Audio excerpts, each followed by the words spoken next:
Good morning, dear friends. Holy Yidden. Welcome. Today is, I don't know, what is today? No, today is Tuesday, the 2nd of Adar 2. Is it the 12th? March 12th? And we're here to study the entire Talmud, one page, one line at a time. Presently, Meseches Pesachim, Perek Shvi'i, 75b, and we're making good progress. Yesterday, we talked all about when a burn is a burn, and when a burn is not a burn, and when Aish is Aish, when fire is not fire. And guess what? We're not done. We will continue talking a little more about when and if and how coal may or may not be considered fire. Who cares?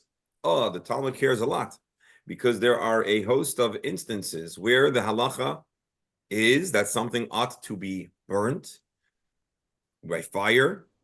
And the question is, which types of substance or heat or fuel or burning is the Torah describing, and which types of burning are appropriate and acceptable in halacha? We've already encountered and will continue to review a few different types of burning. There is the burning, or rather the tzli eish, there's the cooking of the carbon pesach in fire. There is the burning of the person who unfortunately is sentenced to the death penalty of sreifa for different reasons. There's the burning of the bulls that need to be burnt in the Beis Hamikdash, and there is a burn that develops into a mikveh, which is one of the forms of tzaras.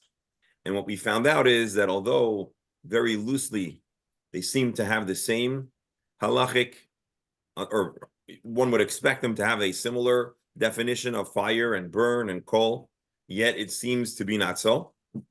And so we've been working to synthesize and to compare and to contrast these different scenarios. This whole conversation was introduced by Rebbe noting that a carbon pesach can be put on the coals and cooked, whereas Rebbe seems to not view coal as a burn. Our previous explanation was, depends which type of coal. Is it wood, which is actually something that was a flame, or is it metal, which, although it can be heated up to a very high degree, I don't believe we would typically imagine that the metal goes on fire. That's what led us to talk about the oferet, the molten lead, etc.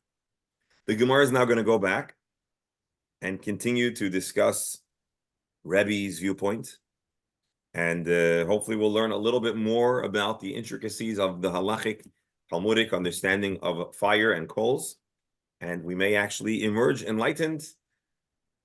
And I was going to use some kind of pun for something that's, but anyways, we'll stick to the point. And so that, my dear friends, is today's Talmud. We are learning and dedicating our learning for the dear members of our Chabur and their households for health and healing and good news. We are davening for our brothers and sisters in Eretz Yisrael and our Chayalim for their success, protection, and healing where needed. And Ramadan ahin, Ramadan aher, Klal Yisrael should be safe in the greatest way, and their security needs should be met. And we pray that our leaders should make the right decisions that ultimately affect positively Klal Yisrael, and that foreign leaders should not do anything that would, God forbid, interfere. Although I have been told, and again, let's keep this entirely divorced from any contemporary political situation, but we have a gentleman whose son is actively in Egos, I believe it is, in Kan Yunis, and he served beforehand.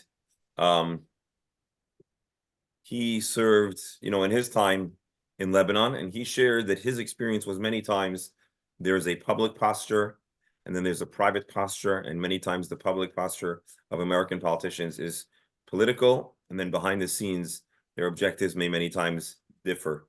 So I'm hopeful that that is the case today, and we'll leave it at that. Again, if it is or not is beyond my pay grade, but one can certainly wish and hope. But our davening is for our brothers and sisters in Eretz Yisrael, and particularly again Chayalim, Chatufim, and those who need healing. I also want to mention Elio Tzu and Rabbanah Sipora for his complete, full refuah, and only Simchas in his family, and for all of Klal Yisrael. All right, so back to the Gemara. All right. Ravina Amar, again, this is on the topic of synthesizing or making sense of Rabbi Yehuda Hanasi's comment that if you roasted the carbon pesach on fire, it's considered fire. And here, Ravina says that the Brisa, which quotes Rabbi Yehuda Nasi, is actually interwoven with this dialogue about the burn of tzaras. So let's read this. Ravina Amar, Kuroi Chusni, weave together the two. Let's see. Rashi gives a comment, but let's first see the Gemara. Mechvas eish, person is burnt by fire. I would only understand that it's considered a fire burn if the person was burnt by fire or coal. This brisa automatically reads much more like we would hope to hear, or much more like what we would expect, according to Rabbi Yehuda Hanasi. Rabbi Yehuda Hanasi is the one who said that the coal is fire. And here we found a version of the brisa, or maybe we are manipulating the brisa to reflect this very sentiment. Then the brisa would continue. But if a person was burnt by glowing or burning ash or lime or another type of lime that is boiling or bubbling, or anything else that is hot from and as a result of fire, including something that is heated up by fire, namely water.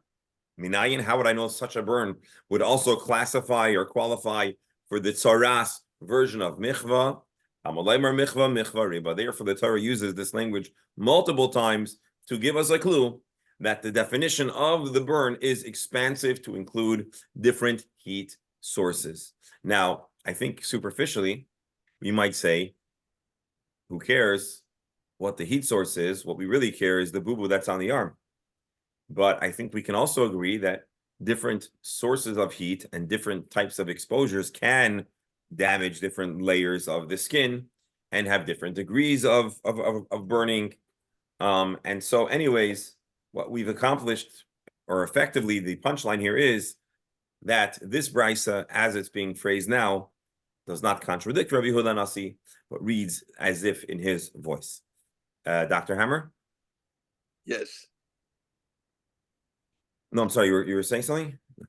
No, I was not. This was definitely, Doctor, you went for a few days, and we definitely veered into a whole another topic of conversation. Right. But just to give you the background, again, we're talking about cooking the Korban Pesach, and the Korban Pesach, the Torah is very particular. It has to be tzli esh, roasted by fire. And so now we're exploring different forms of heat and fire to see which is and which is not acceptable for the Korban Pesach. In order to go there, we need to kind of have a survey and a broader conversation about different fire and heat sources, and that's what we're doing. Okay. All right. Rava identifies or noted a contradiction, and this may help us have further insight into what we're talking about. Mi Amar Rebbe Gecholim Ikru Eish. You have, as in the Gemara and us and whoever was asking the question, you are projecting onto Rebbe the following, that coals equal fire. Did he actually say this? Could he have said this? B'raminhi, and in fact, he did say this, right? That was the effect of that you could burn the Korban Pesach. But is it so? Is it so that you would call coals fire?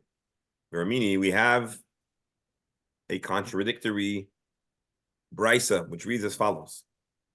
And this, I believe, is talking about Yom Kippur, or temple rite.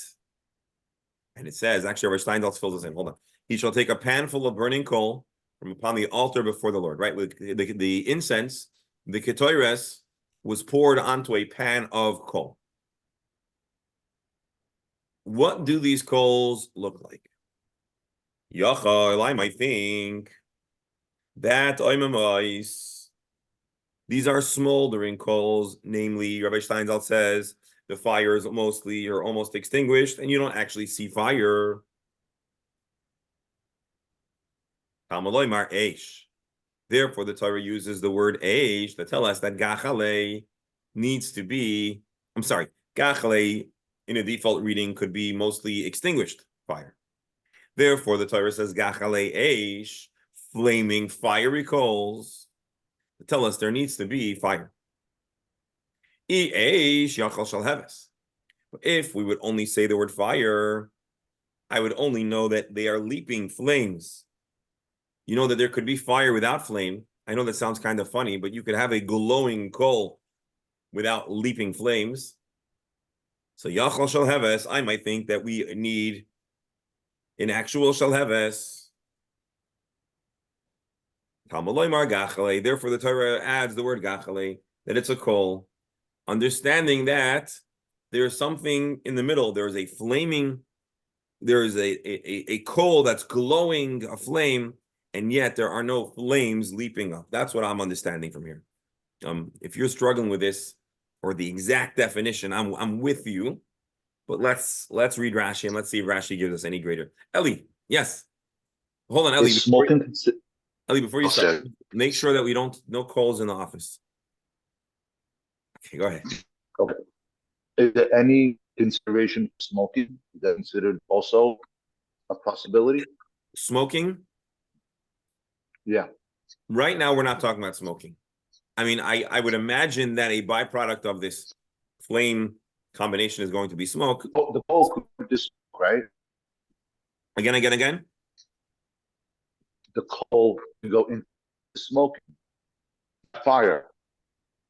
Right. So coal that's on fire is probably producing some level of smoke. It does not appear at this point that we are specifically interested in the smoke, but no doubt smoke is a factor. Let's read Rashi and let's see if he gives us a little more clarity because it's a little bit. Okay. Again, if anyone recalls the laning on Yom Kippur, this language should sound familiar. You take a pan full of coal, gachale eish. So Rashi explains, Im nemar gachale v'loy nemar eish. The Torah would only say coals without the word fire. I might think that we're talking about non-fiery coals. Yachal gecholim oimamois kivuyos. I would think that they are extinguished coals. Now let's be clear. If you've ever been to a campsite or you've ever had a barbecue, just because you've managed to put out the fire, that does not mean these coals should be handled. They are quite hot. And as a matter of fact, someone would chas v'shalom have quite a serious burn if handling them directly. But they're not a flame. So if it would only say gachle, I would think we're talking about a coal that's extinguished. The thing that's confusing is that Rabbi Steindl says mostly. And Rashi here, I'm at least translating as totally put out. But not flaming. Because if not for both words, I would suppose that a fiery coal might not even be considered coal at all. It might be considered fire. So we should have flaming, flickering coal. The lavish.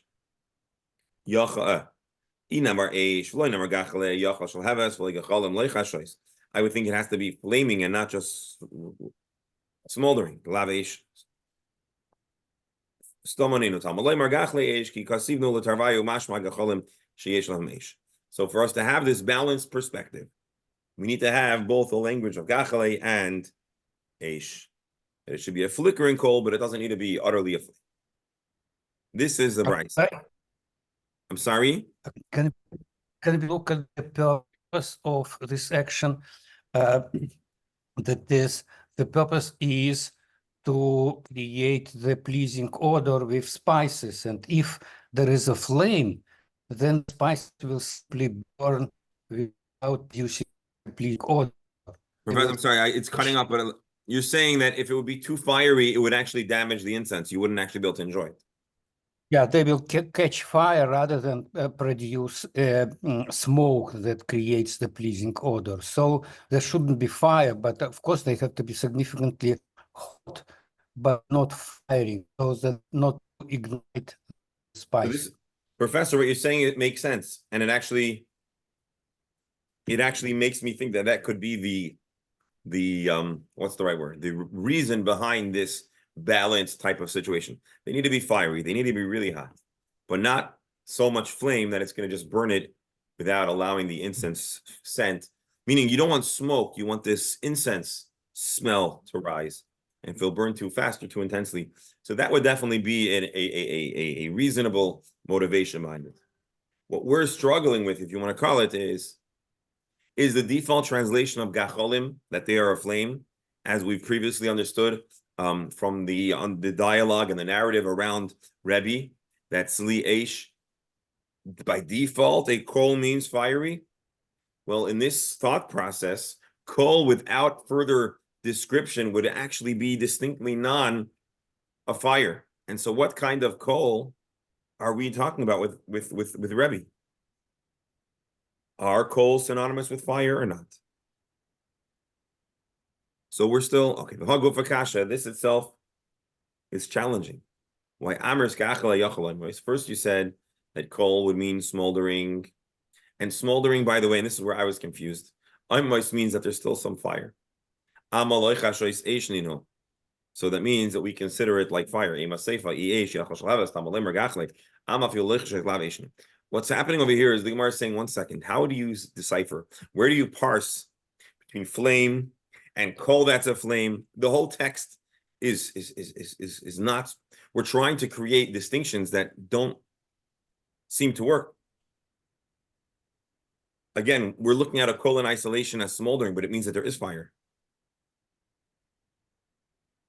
Okay, let me read this one more time with you.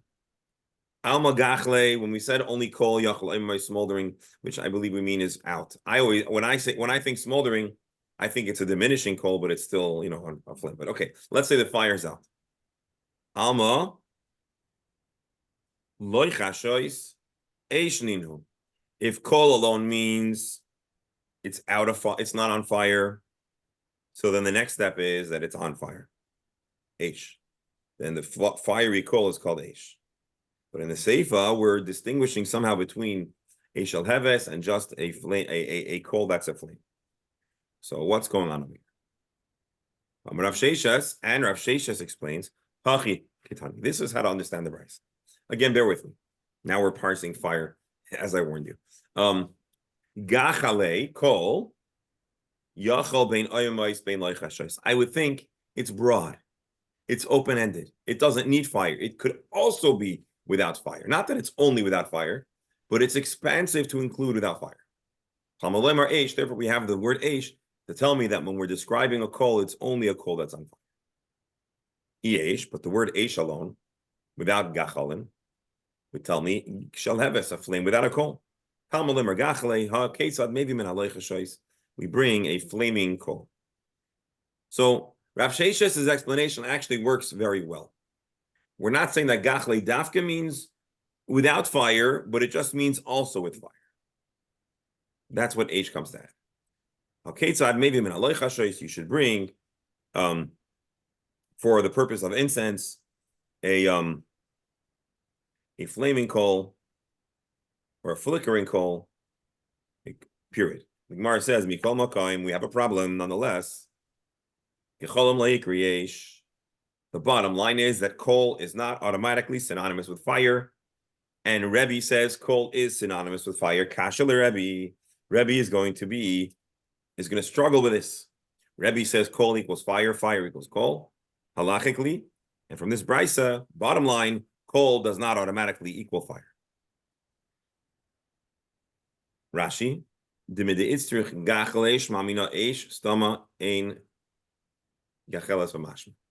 fire's default translation or the default interpretation of fire is not include coal. Now, Rebberal, are you here? Is anyone here? Oh, trying to figure out if my internet is. I'm here because I work on the. Yes, I'm here. Right. Rebberal, let me ask you a question. And we have to still think this through. Is it possible that there would be a distinction between the Mishnah's language and the Chumash's language? What I'm struggling with here is that we previously quoted a brisa of Rebbe. Now, admittedly, this brisa is informed by the language of the Torah, but he's speaking in the language of the Mishnah. He's not explicitly parsing the language of the Chumash, whereas this brisa is all about the language of the Chumash. So maybe you'll say, how can you line the two up? It's two different conversations. No, but I think you can- Rabbi, I'm left with my original question that in the Torah, in some places, it says specifically Aish and Eitz, and other places it doesn't. So I'm still struggling why we don't use the fact that certain places very specific and the rest doesn't that urgent, let's call it. Right. So let me again, this is a question still, but let me try to explain this question. Rebbe reads the same Chumash we do. And in his Chumash, it says Tzli Eish. It needs to be roasted on fire. And Rebbe comments, coal equals fire. Roasted on a coal. How does he say that? By saying that you can roast the carbon Pesach on coal. The problem is Rebbe's comment doesn't specify which kind of coal. We're assuming that we're talking about a coal that has fire in it, because otherwise it would be totally not a carbon Pesach. The challenge was, we have another pasuk, the pasuk that talks about incense. And the pasuk that talks about an incense talks about delivering the incense on gachalei eish. And the Brisa tells us that the word gechalim alone don't specifically tell us that it's fire. And that's our question, apparent question on Rebbe. Rebbe says coal equals fire, and our Brisa here says coal doesn't necessarily equal fire. Rabbi, Yes, the other thing important here, whatever it is, it has to have enough heat to roast the meat. Obviously, right? Obviously, we're talking about that there's enough heat to roast the meat. Otherwise, you're just eating raw meat. But as we noted, you can have as a matter of fact, your barrel, and again, I'm not a big cooking guy. My brother Shalom is definitely a bigger authority than I am on this. But I think there's some barbecue forms that dafka want to see the fire put out before even applying the food to the grill. Are you familiar with this? Anyone? Alan, can you confirm or deny? Have the clothes, get it hot like When the coal is white hot, it's not on fire, but it can certainly give off a lot of heat. But Alan, let me ask you a question. Not that you want to stick your head between Rebbe and the Brisa here, but when you think coal, do you think a flame or not a flame? Obviously, it's hot. Do you think the flame has been put out, or do you think the flame is still ever present? What kind of coal? A pure piece of coal? Or a burnt piece? I mean, I don't want to. Or If we're not too specific, we're gonna ruin our line of our inquiry. Coal is coal. I'll tell you my experience with coal. But forget grills and barbecues. When we used to have kumsitz in Israel, when we used to put potato into the flames, we always wait. Well, it was not the flame. We waited until the coals were dying down and just hot and red, out of flame, and then put the potatoes in. Oh, very interesting. And what did you how did you call those coals? Those gechalim. Did you ever call it a gachalei eish? Gachalei esh is a more It's a biblical- specific, but yeah, but it would be gachalim. Gachalim is cold. So you see, this is an important Well, I question. never thought of cold, so it had to be gachalei esh. Rabbi Menachem, if you were going to write a cookbook about how to make a baked potato on a al ha'esh situation for kumsitz, And by the way, we did not have any, what's that, the paper, we just put them in raw. I mean, Aluminum foil. oh, you didn't wrap it in foil or something. aluminum foil. No, we didn't. Oh yeah. Rabbi Menachem, how did you survive? It wasn't actually that bad. We did the same thing in Russia, waited until the flame subside, and then use the coals to burn potatoes in. However, in most cases, they're not coals from burning wood, they're coals from burning coal. So as far as cooking is concerned, As a heat, I'm You had a coal studying stove. terminology. That is, I mean, coal that is mined, which probably didn't use in Eretz Israel, but in Russia it was used as And you had fuel. whole And stove, it was metal, and you had the big metal Right. cast iron, and you put the coals inside. So My hold on, grand- let's actually my clarify. grandparents- my Professor, this is grandmother very had that. interesting. It's quite possible that we're really struggling with definitions because Mhm. the professor and us Americans, we're actually thinking of an item that's extracted from the ground. That's a form of fuel called coal. Mhm. But there's Right. also something else that could be described as coal, certainly in the Hebrew language, which is the burnt end result of charred wood or something else. And I so understand this. I'm reminding myself every time that you say coal, it's not the coal that was mined, but it's the result of burning wood. Yes, of course. So we have some things to still clarify. And yet what's clear and what has emerged from our anecdotal but very, very interesting testimony from across culture of the nature of cooking a potato in the remainder of a fire is that it's hard to pin down precisely what the coal means, and therefore we will continue our exploration to try to define what Rebbe may have thought when he said coal and what the Torah may think when it says coal. My guess to this point is that we're all more or less on the same page in that hot coal can have flames leaping out, but it just as well might not.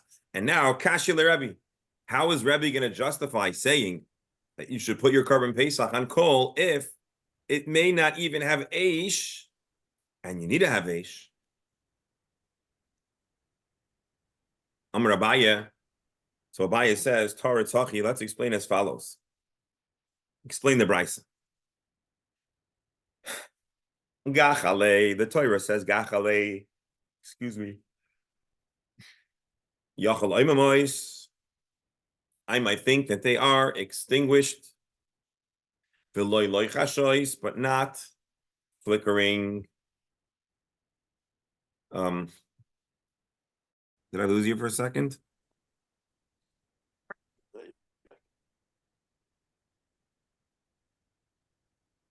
I don't know what just happened with the internet. How long did I lose you? A second or more? Less than a minute. 2 seconds. Second. All It right, got too hot like coal. so let me share the screen. Smoldering, because I think I'm dealing with an issue of the definitional challenge. Smoldering. The process of burning slowly with smoke, but no flame. Okay, that's pretty clear. So smoldering means it's burning, it's hot, but there is no visible flame, which is precisely what we're looking at. Oimemois. So with the language of Gechalim, I would think very hot, smoldering, but not a flame, not flickering.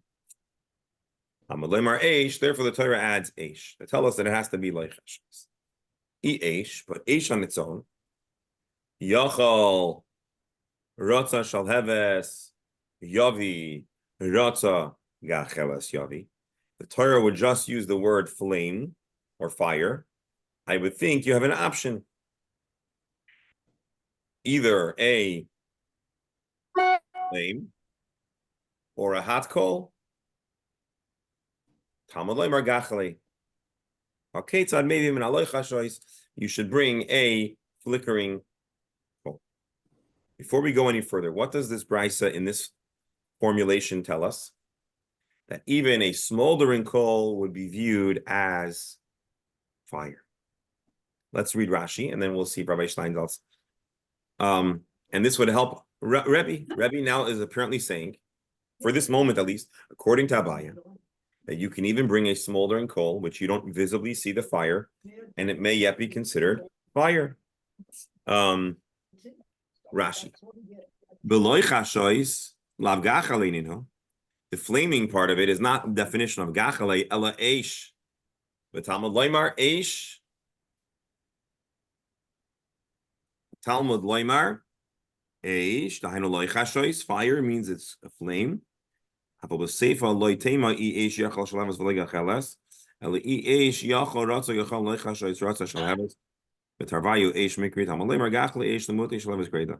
to read this again now. Let's read it in Rabbi Stein's. Abaye says the answer is as follows. Gachale, I would think it's dafka not on fire. Therefore, the Torah adds eish. If it would only say eish, I would think if he wants a flame and if he wants a coal, meaning a fiery coal is an option. Therefore, the Torah says Gachale eish. They should bring a flickering coal. According to this, it is clear that coals are considered fire according to Rabbi Yehuda Nasi.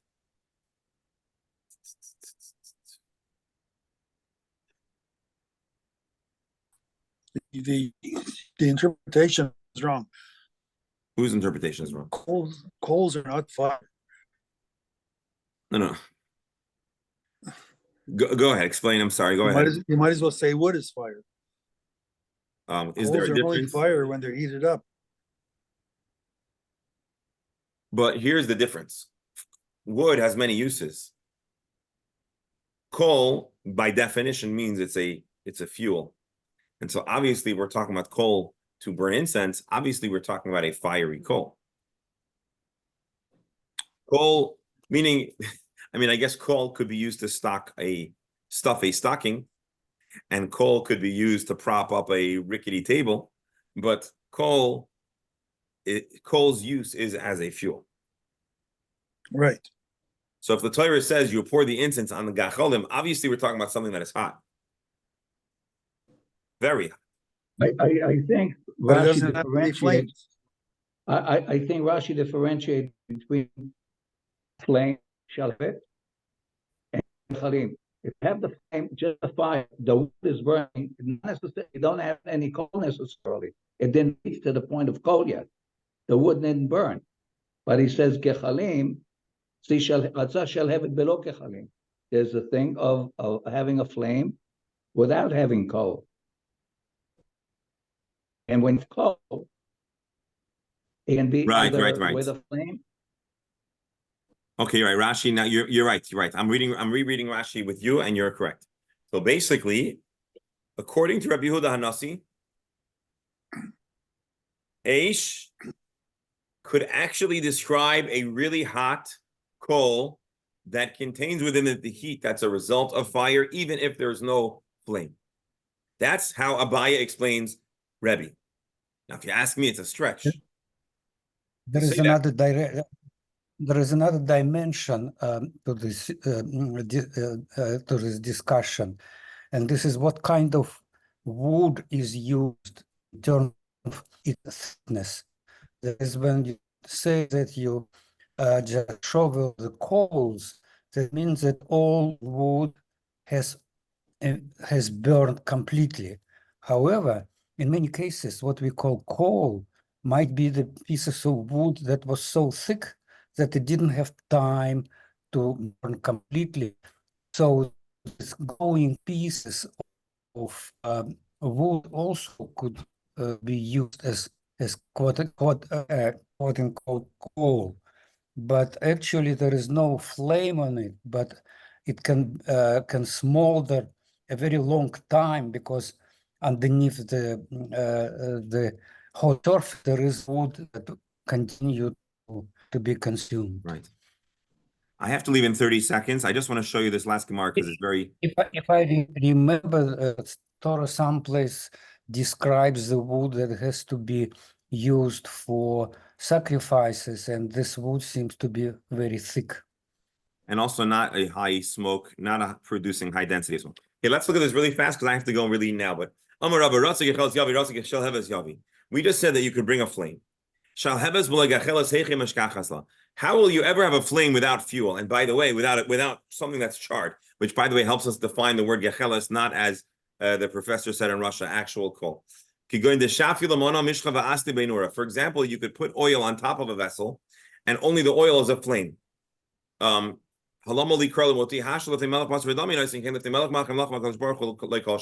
He rejects the possibility that we are precluding making a fire of that sort because it's extremely unpleasant. Hashem is not going to instruct us to make a uniquely unpleasant flame for the purpose of the incense.